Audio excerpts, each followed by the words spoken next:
What's an example of accomplished goal? I will wake up every day. Right. At 6. I want to wake up at 6 a.m. Right. Very simple. Right. Let's see. Joe, what's an achievement goal? What's an example of an achievement goal? Be closing a case. I want to close a case this week, maybe 2 cases, right? And then, let's see. We pick on somebody who ain't looking at me. Jessica, give me an example of a dream goal. I want to own a Mercedes-Benz. You want to own a Mercedes-Benz. All right. So, based off what you just said, right, how should you word that dream goal? I own a Mercedes. I own a Mercedes-Benz. All right. So, let's just remember all these little particulars. This is what we're going to go over. All right. So, a couple of things. First, you're right, when you write down your goals, you need to have an intention, right, and a personal philosophy, because you are what your habits are, and your habits are usually your accomplished goals. Do you guys see what I'm saying? So my accomplished goal is like, hey, I want to get up at 6 a.m., right? I want to do this, I want to achieve that, you know, blah, blah, blah, blah, blah. That habit kind of creates who I am. And that's how like my public persona is going to be, right? It's kind of like this. If I decide, hey, I want to get up at 6 a.m., and I want to go running, right? I shouldn't say, hey, I'm going to go running. I want to say I am a runner, right? And then that accomplished goal keeps, you know, mass producing and stacking on top of itself until, you know, people around me recognize me as a runner, right? First things, write down your goals. I know I talked about this and a bunch of you are like, oh, blah, blah, blah, I keep them in my head. Blah, blah. You can't keep organized in your head. Could you imagine how we keep track of the numbers here without the habit? Do you guys see what I'm saying? Right? Like we're measuring every activity. We're measuring everything. And why? Because by having that measurement, by having that ruler, it keeps us honest. You know what I mean?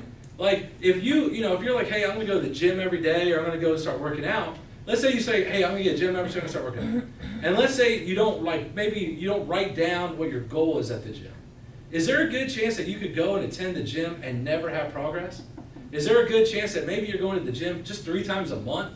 And you feel like, hey, I got a gym membership, here's my Planet Fitness, but you're actually not getting anything from it, right? But if you record it, see, that's one thing I wonder about gyms, right? Because I've never seen this, right? Now, I know why gyms don't do it, but I think they should. I think gyms every month should email you and say, this is how many times you came. Do you see what I mean? Because wouldn't that kind of like tell you, like, maybe I need to go? Now, the reason they don't do that is because 90% of people don't come, but continue to pay for the membership. They want you to pay for the membership. They don't want you to come. Do you guys know that? You guys, big corporate gyms want to sell you a membership, and then they want you to never come, right? Because if you never come, the equipment lasts longer, right? They have no cost of maintaining things because you're not there using the equipment, right? That's how you make a profitable gym. You sell 100,000 memberships, and maybe 10,000 people show up. That's what you want, right? But wouldn't it make more sense if the gym really cared about your fitness and your health, and they said, hey, you've only been here 3 times, right, this month? So that's why you got to measure your numbers, and that's why you got to write down your goals. So when you write down your goals, once again, what is your intention, right? So like this, I know a lot of people have told me like, hey, one of my accomplished goals is I want to get out of bed early. And I go, that's fine. But now let me ask you, why? Like, why are you getting out? Why do you want to get out of bed at 7 a.m.? Right? Are you just doing it because, you know, you saw some meme on Facebook that says successful people get up at 7 a.m.? Right? Well, I think you're missing half of it.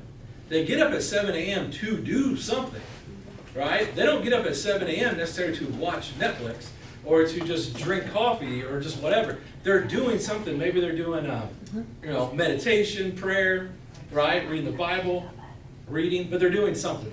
So just getting out of bed is not going to make you successful. It's also what you do with it. So what's your intention?